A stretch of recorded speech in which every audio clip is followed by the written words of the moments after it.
Mga minamahal na kapatid, bago natin iangat ang ating mga kaluluwa sa Diyos sa 3 minutong panalangin ito, inaanyayahan ko kayong buksan ang inyong mga puso ng may pagpapakumbaba at paggunita. Hinihiling na ang banal na biyaya ay dumalaw sa inyong tahanan at umalalay sa bawat hakbang ng araw na ito.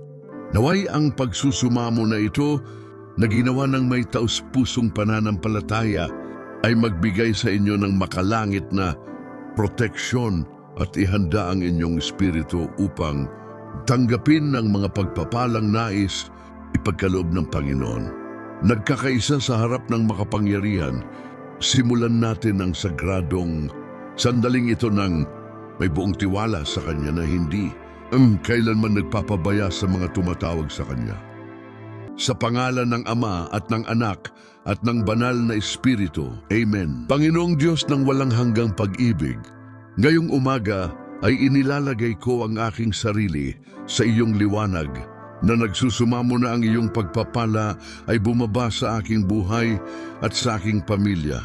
Nagtitiwala na ikaw ang aking pastol at hindi ako magkukulang ng anuman. Ipinagkakatiwala ko sa iyo ang bawat hakbang ng araw na ito. Hinihiling na ang iyong maawaing kamay ay gabayan ako ng may kaligtasan at kapayapaan.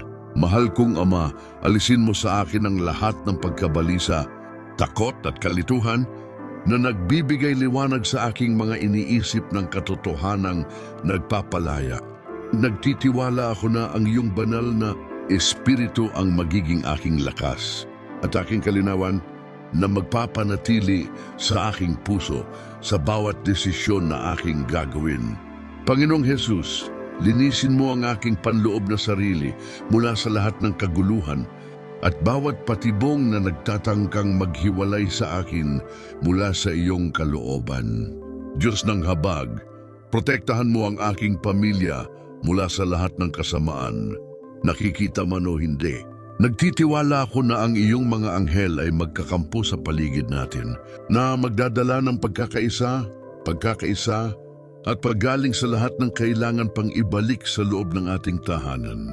Ipinagkakatiwala ko sa iyo, Panginoon, ang aking buhay, ang aking mga alalahanin at ang aking mga inaasahan. Samahan mo ako mula sa simula hanggang sa katapusan ng araw na ito.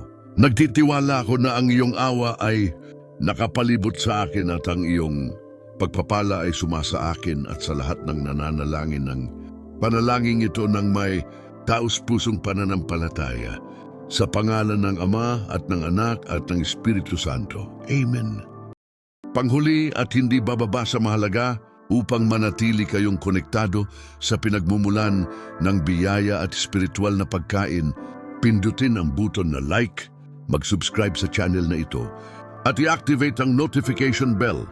Gawing espiritual na kanlungan ng espasyong ito, ang inyong permanenteng tolda ng panalangin kung saan ang salita ay pinagninilayan at ang buhay ay iniaalay sa altar ng pananampalataya. Dito natin hinahanap ang disiplina at hindi na hinihingi sa atin ang landas tungo sa kabanalan. Tinitipon namin kayo noon at palagi sa pangalan ng Ama, ng Anak at ng Espiritu Santo. Amen.